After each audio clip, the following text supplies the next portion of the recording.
And now I'd like to introduce George Walton, who will be providing you with an introduction to transportation project development. Thank you. Hello and welcome. Welcome to the third session of our Citizens Transportation Academy. My name is George Walton. I am a Tampa Bay Next project team member, and I'm going to be describing the overall project development process. In our first two sessions, we discussed the roles and responsibilities of the various agencies, who they are, what they do. In the second session, we talked about the roles and responsibilities of metropolitan planning organizations. Today, we're going to talk about how we move forward with implementing the projects that these groups and agencies present to the project teams. The foundational principles behind what we do is called the NEPA. It's the National Environmental Policy Act. This is the law that set into motion the review and approval of alternatives development and their effect on the natural, the human, the physical, and the cultural environment. And by culture, what I'm referring to there is historic and archaeological types of projects and resources. NEPA is applied when federal funds are being used. The permits are approved by federal agencies such as the Army Corps, Environmental Protection Agency, and the project review and approval process is done by, for example, the Federal Highway Administration if it's a highway project, the Federal Transit Administration if it's a transit project. Now, the law itself is called NEPA. The application and the policies and guidance of procedures of the law are provided by the Council on Environmental Quality. The Council on Environmental Quality. This group provides all the overviews to make sure that the federal agencies are meeting and or exceeding the policies, procedures, and guidance associated with NEPA. Now, two things I want to point out. Here in the state of Florida, you'll hear the term Project Development and Environment, PD&E. That is the Florida Department of Transportation's way of abiding by and following the NEPA guidance and principles for alternative evaluation and decision-making process. Now, I noted earlier that the Federal Highway Administration for highway projects reviews and approves the environmental documentations that we're going to discuss a little bit later on. However, the Florida Department of Transportation and the Federal Highway Administration have reached agreement in a memorandum of understanding to do what's called NEPA assignment. Simply put, the Florida Department of Transportation has the ability to review and approve its environmental documents with periodic audits done by the Federal Highway Administration to make sure policies and procedures are met appropriately. Now, NEPA has several basics associated with it. They're all described here. Now, I want to point out the first one says consider consequences of actions on the human and natural environment. Before you even get to that point, though, you want to try to develop alternatives that have no impacts. You want to look at opportunities to enhance the resources or situations around your project area prior to having consequences. However, when you begin to develop projects and you develop those alternatives, if you do have consequences, NEPA is asking you to look at, review, and evaluate those alternative courses of action, meaning the options for ways to achieve the purpose and need. Now, a quick point of order, the purpose and need is actually a problem statement, and it's part of the overall project development process. So, for example, things that would be associated with purpose and need have to do with the operations of a facility, the demand versus capacity of facility, and factors along those lines. Very important principle of NEPA, though, is regardless of what your alternatives are, they need to be vetted and discussed publicly. And by publics, it's everything from elected officials through stakeholders to affected parties and property owners. That is an underlying foundational principle of NEPA in and of itself. Another major factor of NEPA is to document the decisions and the outcome. It's very important to create what we call an administrative record that shows when activities occur, what are the consequences or results of those activities, how decisions are made, and how those outcomes are ultimately implemented. Now, NEPA is a continuum. I can't walk towards this graphic, but if you look at the top of it where you see purpose and need and think of that as your problem statement, and you work your way around clockwise, that's in essence what NEPA is. You look at what the issues are, you develop alternative solutions associated with those issues, you coordinate that in terms of what are the potential impacts, et cetera, associated with your alternatives, with your public and your agencies, as well as the general public. You understand what the benefits and effects of those alternatives are, and then you look at what are my commitments, meaning as I go through the public process or I go through the agency process, where can I look to enhance, to avoid, to minimize, or mitigate a potential impact? Now, as you can imagine, when you look at a graphic like this, it's important to understand that not all projects are the same size and the same scale. Larger, more complex projects are going to take you through perhaps a more rigorous decision-making process, whereas a smaller, more simple type of transportation project would be a little bit smaller. So it's important to understand that the NEPA process and all of its activities are scalable to the project issues, the resources potentially affected, the alternatives under consideration, and the activities with your agencies. Now, when we speak of NEPA, it's actually an overarching conversation, and we like to call it the NEPA umbrella. I'm not going to go through for time's sake and read each and every one of these, but the point is a series of technical analyses are done, not only from the engineering perspective, but from the environmental perspective to look at and evaluate those potential effects on your resources. So for example, when you look at neighborhoods and community facilities, things such as libraries, hospitals, fire stations, police stations, etc., the effects of the transportation project is looked at on those types of facilities. Certainly places like parks and recreational areas, historic and archaeological sites, all have importance in terms of looking at what's going on within a community. A couple of the others that you can see, air quality, noise, are all part and parcel of technical studies that are done for the project associated with the NEPA evaluations. Now, I mentioned earlier, documentation is important, and documentation is looking at all the different facets of what the project has done in terms of what is its problem statement, what are the alternatives to address those problems, and what are the potential consequences to the environment of those alternatives. The complexity of those documents is somewhat typified here in terms of what could be done, looking at the scale or complexity from top to bottom. In the federal process, the terms that we use are an environmental impact statement. And that is the largest type of, or the most rigorous type of environmental document process.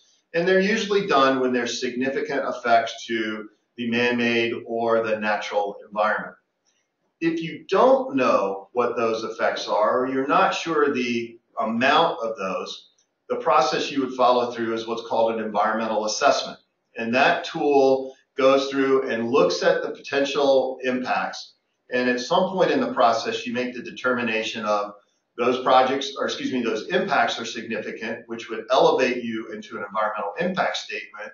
Or perhaps you learn that those impacts are not as significant, and then you move towards closure, what's called a finding of no significant impact. And that is an environmental document in and of itself that then would conclude the NEPA process. For projects that are less complicated, smaller in terms of their complexity and scale, the type of documentation that is completed is called a categorical exclusion. It still looks at all the factors that we looked at under the NEPA umbrella, but perhaps there's only a few in terms of significance that need to be looked at, or the majority of them just aren't on the scale and complexity that would require the rigor of an environmental impact statement. Now, those three terms tend to focus primarily on federally funded types of projects. Now, obviously, there's an option to implement transportation that would be just state funded only.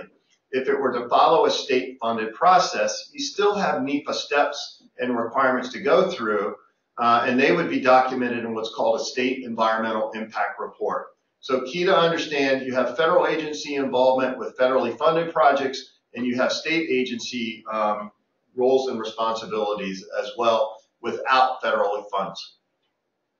Now, we talked a little bit earlier about a variety of different folks that could be involved. And I just want to illustrate if it were to be a highway project. You notice in the top corner, we talk about the Federal Highway Administration. So obviously we would be referring here to a highway type of project. Well, in a case of a highway evaluation with NEPA, the Federal Highway role is to be the lead transportation agency. They are a decision maker in partnership with the Department of Transportation to look at and evaluate the alternatives, understand the consequences, and then move towards decisions associated with that. The local role, if you will, by the department is to look at and serve as the project sponsor. Now, they are the agency that does the heavy lift. In other words, the alternative development, the alternative evaluation is done by the department itself, and they would work in partnership with the Federal Highway Administration to make sure that the projects are compliant with all all federal guidance, all state guidance, etc. There's other folks that are involved in the project development process, and that middle block is referring to cooperating and participating federal and state agencies. These are groups such as Historic Preservation, Air Quality, EPA, the Corps of Engineers for water types of issues and wetlands, but they are all part and parcel of the review process as documents and findings are determined along the way. Along the bottom of the graphic, you'll see stakeholders and the public. Stakeholders are elected officials, a variety of organizations that would be part of your project development process and, more importantly, part of your public involvement process. And then the public is the general public, individual property owners and groups as well that are all part of the team that is the project development process. Now, I talked about NEPA, but there's other laws and regulations that come into play and affect how you develop your alternatives and how you evaluate your alternatives. For clarity on the slides, we've left them as terms such as Section 4F, Section 6F, Section 106, Section 404, but those are all references to larger laws and acts. So, for example, you talk about rare, threatened, endangered species. That's Section 7 of the Endangered Species Act. Section 404 is part of the Clean Water Act. Section 6F is part of the Water Conservation Act. But these terms are the ones that we tend to use as our more local vernacular as we're sitting in project teams. But if you were to Google them, you would be able to find them with some of the activity, or excuse me, with some of the annotations that you see on the graphics itself. So those laws and regulations sort of set the groundwork for how you go about developing and evaluating your alternatives. But let's talk about what can FDOT do. I noted earlier, before you even look at potential impacts and any of those avoidance or mitigation, the department's going to look for opportunities to enhance the environment around their transportation. The department has a policy to conserve, protect, restore, and enhance Florida's natural resources and scenic beauty when constructing and maintaining the state highway system. So it's important to start there. However, when you get into your alternatives and developments, there are always the potential for consequences. So what the department will do when they're developing their alternatives is first look to avoid what that potential impact could be. The next thing is, if you can't avoid it, how can you minimize the potential impacts of a particular alternative? And then once you go through those reduction measures, the last piece is what's called mitigation. And the mitigation is, how can you get something to fit perhaps a little more cleanly in a neighborhood? How can you partner with the Corps of Engineers to better enhance a wetland? And mitigation tends to move into those commitments that I mentioned a little bit earlier in that NEPA Continuum that are documented and have to be carried forward into the design and the construction of the project. The other part that the department can do is listen. When you're out and about and being associated with the public participation, you learn an awful lot about activities and potential impacts, and it's important that the department listens as it works its way through. I think the last piece is also critical. Be proactive in the planning process from the start. Don't wait till the end to think about enhancement, minimization, or mitigation alternatives. Think about them early and bring them to the table as you continue through your public engagement process. Now, the project development process is simply defined in 4 steps. It's obviously a lot more complicated than that, but it begins with data collection, and from there then you begin to develop what your engineering alternatives are. From that point, you can evaluate what the potential environmental impacts are associated with it. And then lastly, the public involvement and community activities. They're underlying principles in all 3 of those components. It's not a standalone category as to how it works out. And you'll hear as I discuss alternative development a little bit later on, the interaction between the engineering and environmental analysis is really an iterative process of learn, understand, and adapt your alternatives. When projects begin, it's important to understand and set some ground rules on how the public will be involved, who's going to be involved, so that there's an understanding by the public of what to expect during the course of alternative development. Project teams develop what they call a public involvement plan. On very complex projects, another element is what's called an agency coordination plan, so that everyone understands where touch points are, where information can be found, who it's being shared with, and when it's being shared. Public involvement plans are tools for outreach methods, and they schedule those opportunities, again, for a transparent opportunity so that the public understands and can see when and where the project is moving. So in this first step of data collection, there's 3 kind of legs to that stool: engineering data, environmental data, traffic and travel demand.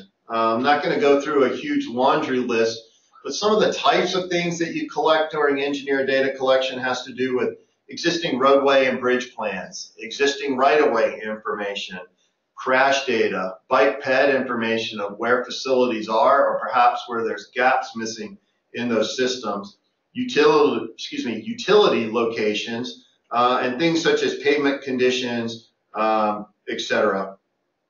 On environmental, what the team looks for and is not limited to factors of rare,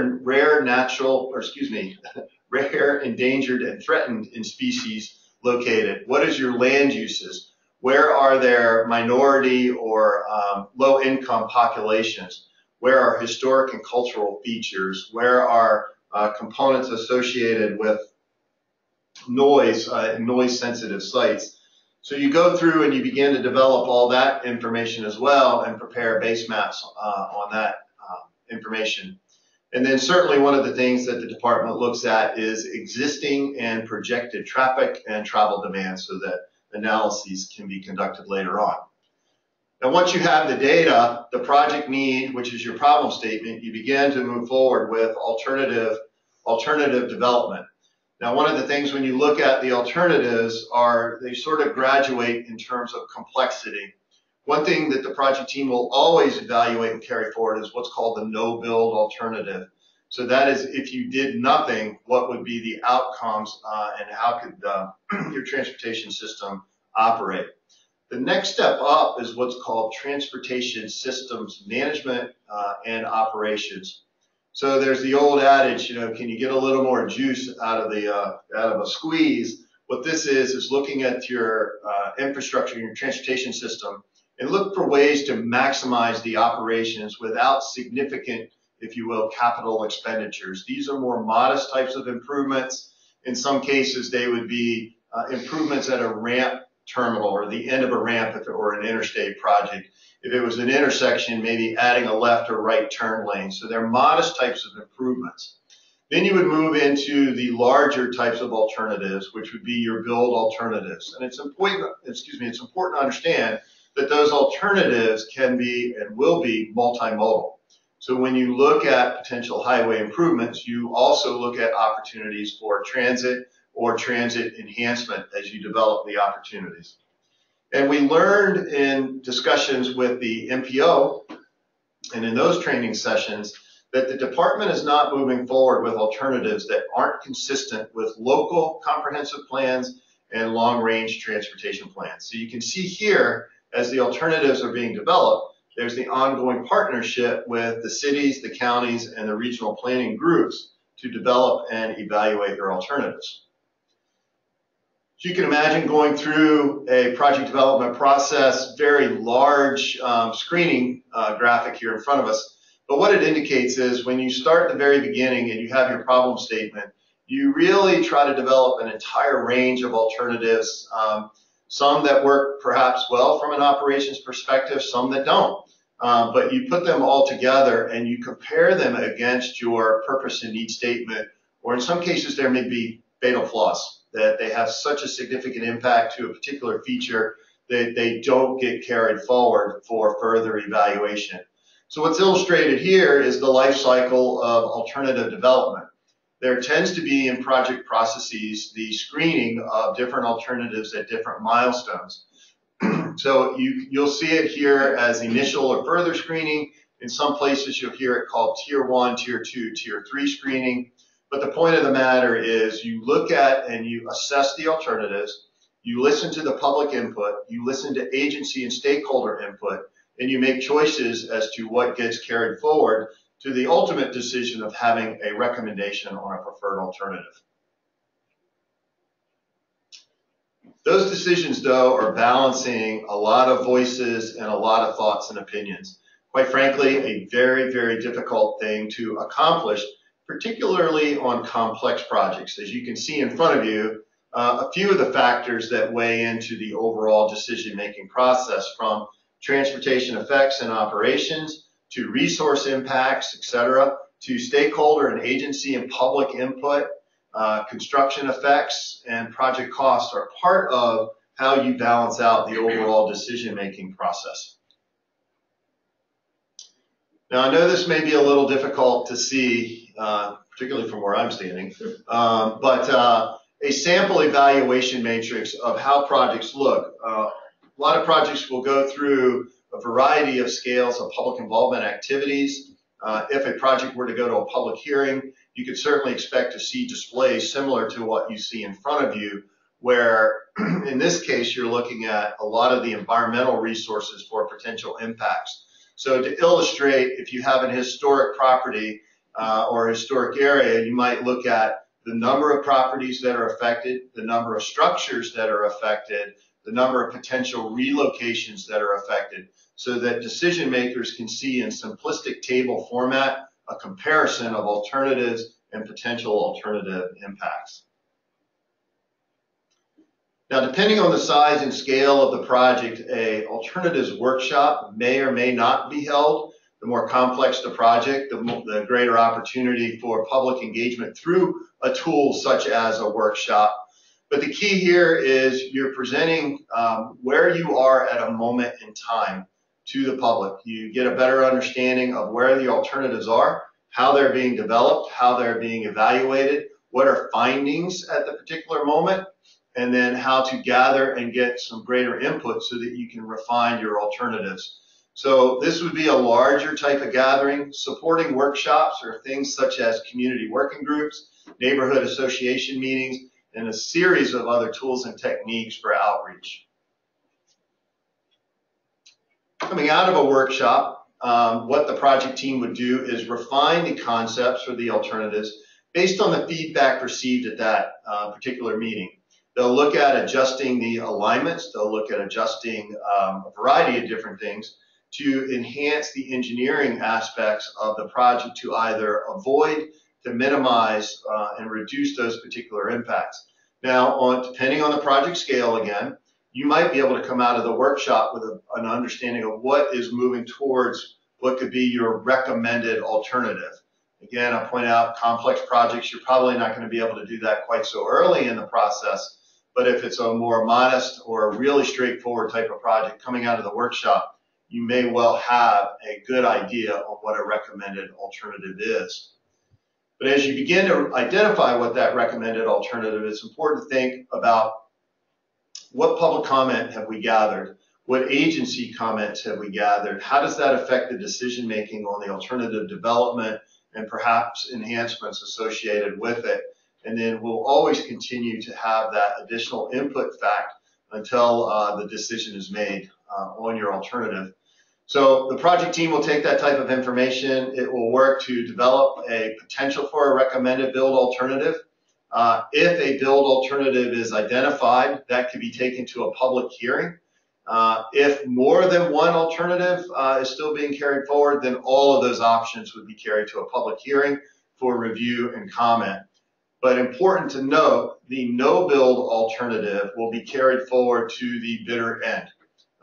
You saw the screening criteria, the screening and evaluation table earlier. The no-build is not subject to screening. It will remain till the end so that you always have a comparison of no-build or do nothing versus what your recommended or your preferred alternative is. Now, moving towards the public hearing itself, we mentioned earlier a lot of technical reports and a lot of documentation will be prepared. All of that information will be presented publicly ahead of the public hearing. Again, depending on the size and scale of the project, that could be several weeks to a month, up to as much as 45 to 60 days ahead of time, so that the public has an opportunity to review the information and to prepare themselves to come to the public hearing.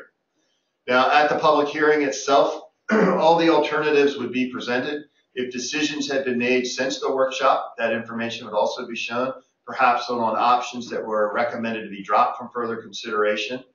As I noted on the previous slide, the no-build alternative would be one of the options presented at the public hearing. Now, the key difference between the public hearing and the public workshops. The public hearing is an opportunity for public testimony to be received.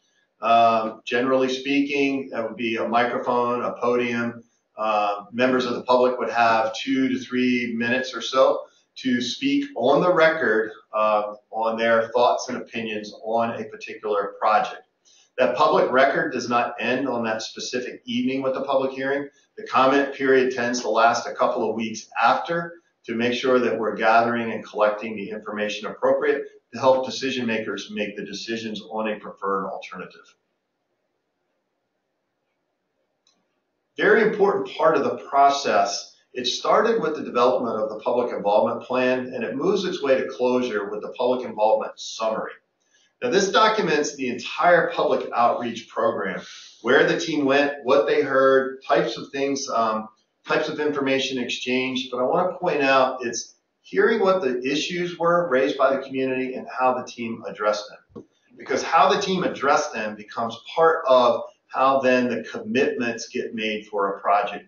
Very important to have those documented so that the project team, not just the planning and project development team, but the design team and ultimately the construction team, understand exactly what the commitments were made, how those commitments are being managed, and how they're ultimately being met. So it's very important to track and monitor where those commitments are and to verify that they are being met.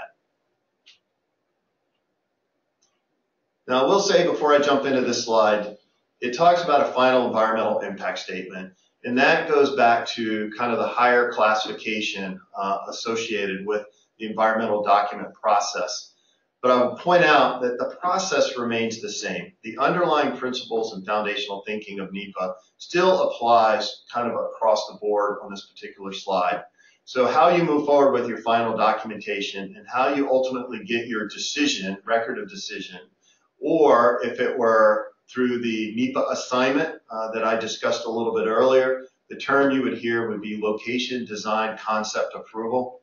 But the thought is the same. Once you selected a preferred alternative, you refine that based on comments that you heard at the public hearing. You address them appropriately. You look then to how can I continue through my avoidance and my minimization options to obviously minimize the effects. Once I've got that down to the point, then I work with the communities and the appropriate agencies to identify where potential mitigation needs to be part of the overall package. That mitigation is also part of the commitments conversation to make sure that those are included in construction plans so that they are ultimately implemented with the project. And then the NEPA process concludes with the acceptance of the final environmental document and the record of decision from either the Federal Highway Administration or from the Florida Department of Transportation. So we've covered a 18-month to 3-year process in about 20 minutes.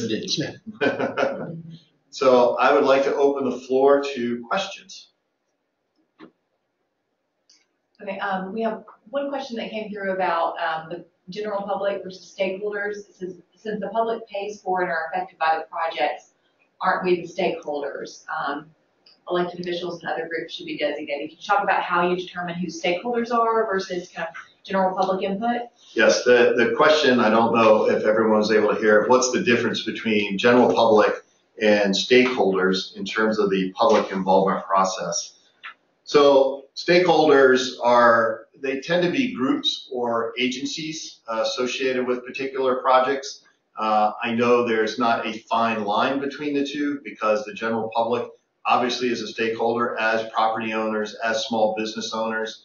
But if you perhaps take that to the next step, a general public as a small business owner is certainly going to represent who they are and what they bring to the table. But perhaps a chamber of commerce represents a group of small business owners, so you could call them a stakeholder.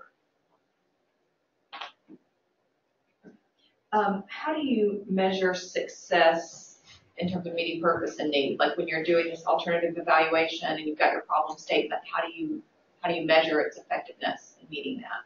Yep. The question was, when you're addressing your purpose need and developing alternatives, how do you measure success? Success can be defined in a couple of different ways, but I'm just going to hone in on the transportation element of it. And for simplistic purposes today, I'm just going to make it a highway type of project because aviation projects, rail projects have different measures as to what they look for. The first thing that you look at is from a transportation operations perspective. We use terms like level of service, meaning roads are graded and how well they operate from A to F. I won't get into the minutia on those, but what that means is how much congestion is out there. How long do I have to sit through a traffic signal, types of things. Those are important. Travel times, always very important. And having a consistent travel time is something that you look for. Safety is always one of the measures. So if there were a particular issue, then you look at and develop alternatives that address that particular on safety. I think the other thing that you look at when you're talking about how do you define success is we talked a lot about environmental consequences. Are there opportunities to enhance an area?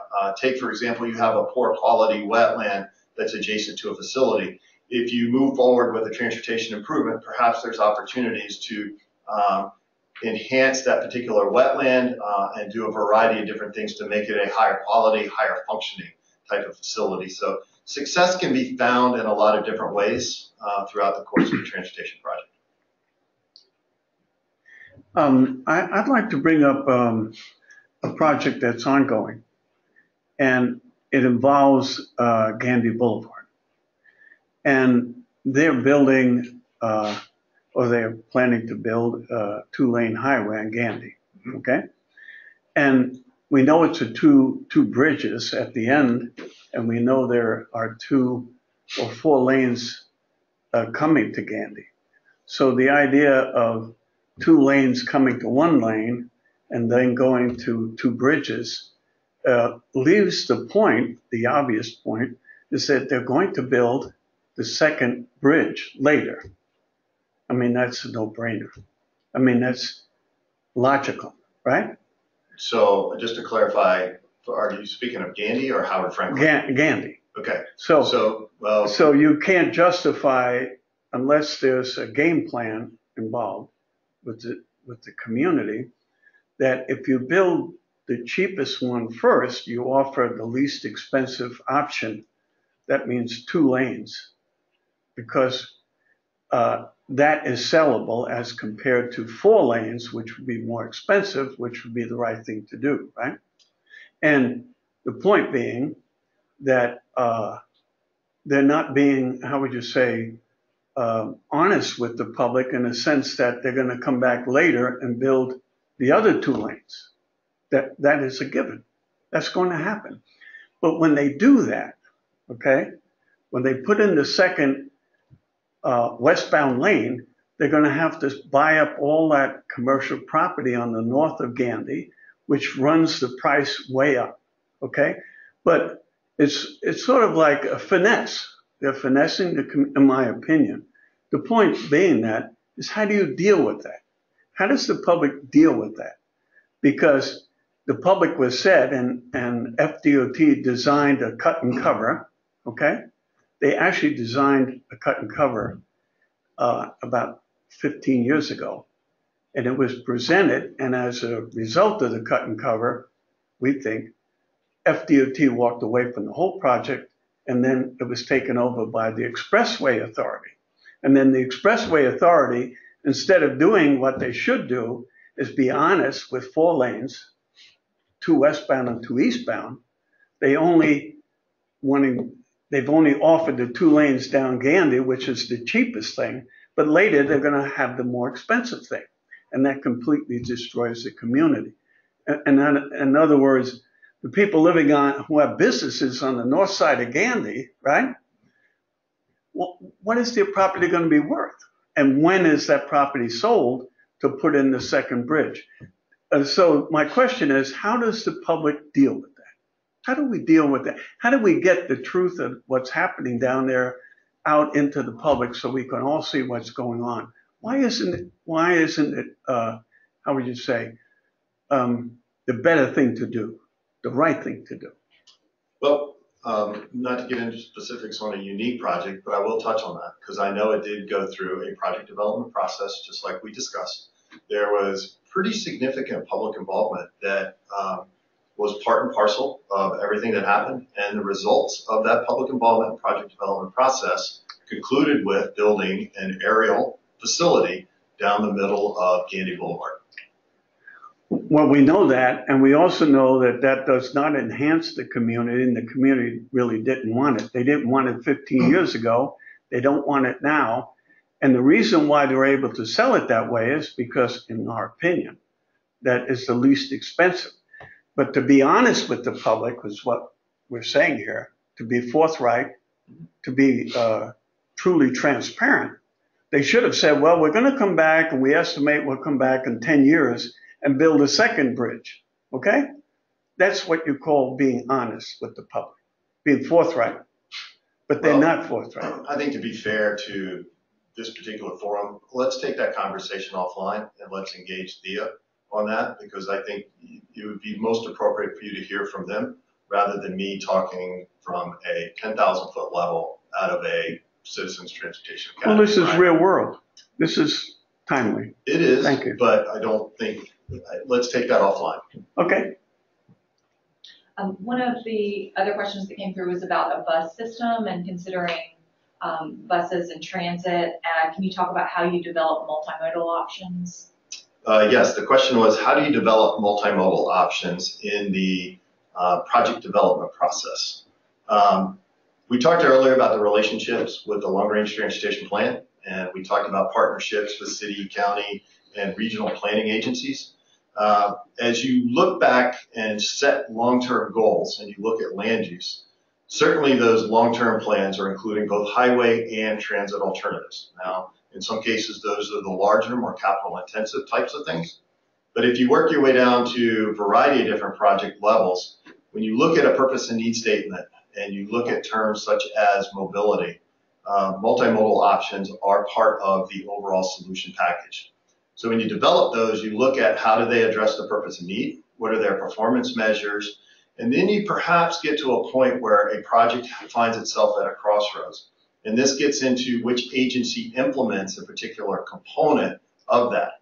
In some cases, the decision gets made on a multimodal answer, but the partnership for application becomes, if you will, a Department of Transportation and a local or regional transit agency. On smaller scale types of things, the partnerships, for example, how would you include transit in a street widening? Well, where the bus stops are, how the buses move in and out, enhancements around bus stops, things as direct as providing, closing the gaps on your bicycle pedestrian facilities so that walk access to the transit stations or the bus stops is appropriate. So there's no simple answer associated with it, but it's certainly part of a project team thinking through alternative solutions to your transportation needs. Another question was how long the project development process takes, and you mentioned in terms of years earlier, is there any way to streamline that process? Yes, the question was how long does the process last, and are there opportunities for streamlining? Certainly the complexity, the scale, the issues associated with a particular project are going to dictate how long that project takes. Small, modest types of improvements with little to no impact, little to no controversy, you're talking in the months. Larger, complex projects, you're talking 3, 4, 5 years to get through the entirety of the process and get towards ultimate decisions. Now, there is conversation out of Washington, D.C., and there's always looks by your federal agencies on ways to streamline the process. It becomes predominantly in review durations and how the agencies partner early and often in the overall project development process. But there is activity to reduce how long it takes from a project initiation all the way through to ultimate decisions. I have one more. I have another question. Yep. It's a general question, but I think it's applicable to the future, actually into the past as well. When property is taken off the tax rolls, okay, by whatever project's involved, it's a cost issue. In other words, let's take Gandy. That's a good example. Or even that former expressway lanes when you widen the highway, you're taking property and condemning the property and taking it off the tax rolls. Well, you would say that that's the true cost of a project. When you remove property that's generating ad valorem taxes and those taxes disappear, it's not only the taxes are ad valorem, it's when people live there, they have all the other taxes, utility tax and so forth. So it is a quantifiable amount. You know, it's not, you don't have to estimate, it's very real. And that is the true cost of a project, okay? That is the true cost. But what people aren't made aware of, that is the true cost, and it's nowhere that I've seen where it's made available to the public so they can make a true assessment. Because if I live in Tampa, I'm going to have to make up for that tax loss, okay? Me, not Pinellas. They're going to use the highway, not anyone else, tourists, whatever. It's me and my ad valorem taxes for the city that has to make up for the property that was removed from the tax rolls. How do we deal with that in the future? To be honest and forthright, and I'm not. First of all, let me say that this is a wonderful program. It really is. It's excellent. Now, I've tracked FDOT for a long time. This is the best thing I've seen yet. But it's also exactly why it's a good way to get this issue on the table and deal with it. Yeah, if you go back to the slide, that's the NEPA umbrella. There's a line in there called socioeconomic analysis. And that's where you get into the very question that you asked. If something comes off the tax rolls, what happens? If it goes so far, and again, depending on the project and the scale, it can ask questions of, if I have pick your number, $500 million construction project, how many jobs does that create? So it's not just the construction jobs, but it's the secondary cumulative jobs that come along with that. Because if you have a crew that's in there, right, those crews are eating and doing a whole bunch of different things. In some cases, those crews are coming in from out of town. So there's rental properties, there's a variety of different things. So there's a lot of thought that goes into, again, different projects, different scales as to what is the socioeconomic impact of a project. So it gets to what you were just speaking of, what comes off the tax rolls and how does that affect, but it also gets to some other sides of that equation as well. The tax rolls, the reduction of the amount of ad valorem taxes that disappears and have to be made up by the public is infinite. It's an infinite loss. That money is lost every year. So you would say, well, what's fair? It's fair that someone has to make up for it, not the people of Tampa. The federal government should come in and say, okay, we're going to give you this amount of money every year because that is compensating for the lost ad valorem taxes. I think that's an issue that should be brought up, and it's only fair. it's transparent. It's the full, honest cost of a project, in my opinion. Point well taken. Thank you. Okay, another question is, are bike ped facilities part of this process, or are they kind of secondary to the process of developing a project? Like, are they projects in and of themselves, or do they just tag along? Yes. The question is, are bike projects in and of themselves? Is that fair? Or are they part of other alternative definition, if I understand? Yes to both. In some cases, the project is a bike ped project. You look at some of the greenways, you look at some of the trail projects across the state. Those were done through a project development process. Similar, as I described, as you go through your scale of alternatives and alternative definitions, some of these solutions are closing a bike path gap, closing a sidewalk gap. There are also enhancements to alternatives. So if you have a complete streets type of project, well, certainly bike pedestrian components are going to be part of that alternative definition. And then in some larger scale projects, say, urban types of things, where you're looking at modernizing an interstate or an interchange, then the bike paths components could be part of an enhancement or a mitigation package. I think that was the last question. That's it. All right. Thank you very much. Thank you, George, and all of our participants, both online and that are here with us today. I'm sorry, we have we just one more had question? one more come in. Right, Since yeah, it's only we have time for one 1:50, when evaluating the costs and benefits of a project related to interstates and roadways, is there a metric that measures value related to cost? For example, if the value is defined by time saved or volume of vehicles, would a project that is less expensive take priority over a project that provides better value, however that's defined? Like, is that kind of the value proposition? Is that part of it relative to cost? Yeah, if I understand the question correctly, value of time is kind of what I heard in there. Is that fair? Yeah, like the value related to cost. So what's the level of improvement versus the cost of that improvement? Got it. Two responses. Let me start with the value of time. There are statistics out there for individuals, depending on the region and where you are, what a value of time is. So time lost in congestion, travel time savings, and all those factors can be pivoted and quantified to look at it from a financial perspective. The other piece is, yes, there's always a value engineering cost benefit associated with projects where you look at what the overall benefits are and compare them to what the costs are.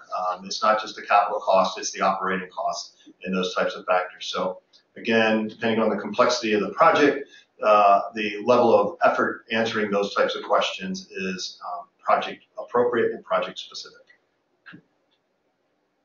Okay, that was it. Thank you. You're welcome. Again, I want to thank George Walton for leading us through this introduction to transportation planning development process, and also those of us who have submitted some great questions, both online and here. I'd like to encourage you to continue to join us in person or live via webinar for our future Citizens Transportation Academy. If you have not been able to join us for our earlier two, they both are posted online at tampabaynext.com. The first covered regional transportation roles and responsibilities. The second is on the metropolitan planning process. And we will have this afternoon's presentation also posted online and within the close of today. But we encourage you to join us if you can. For October 20th, we'll be speaking to an introduction to transit modes and how they work. On October 27th, we'll be speaking to how transportation projects are funded. And on Thursday, November 2nd, we'll be speaking to congestion management strategies. We hope you'll join us. Thank you.